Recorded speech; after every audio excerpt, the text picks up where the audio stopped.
Last 4th of July, my family decided to have our annual backyard barbecue, even though the weather report threatened more drama than a reality show reunion.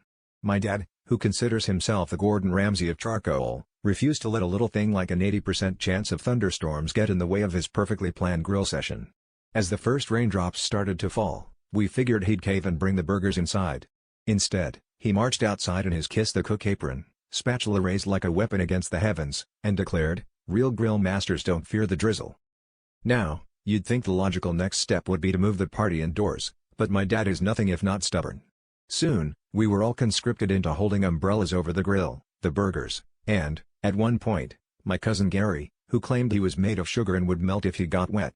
The scene looked less like a barbecue and more like a synchronized swimming event on land, with everyone carefully angling their umbrellas as Dad barked orders about proper umbrella spacing for optimal heat retention. If a neighbor had peeked over the fence, they would have thought we were hosting a very confused Mary Poppins convention. It was all going suspiciously well until a rogue gust of wind swept through the yard. Suddenly, umbrellas were flipping inside out, burgers were flying off the grill, and Gary was shrieking as his umbrella attempted to achieve liftoff, with him still attached. My mom started shouting for everyone to abandon burger, while Dad tried to rescue the sausages by shielding them with his body like a Secret Service agent taking a bullet. The entire backyard turned into a scene from the Great British Bake Off, if everyone was competing to make airborne meat pies. When the dust, and sesame seeds, finally settled, we stood in the rain, umbrella skeletons scattered like barbecue shrapnel, and Dad surveying the chaos with a look of deep philosophical reflection.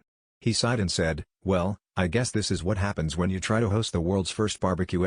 Turns out, when the wind picks up, everyone just gets carried away."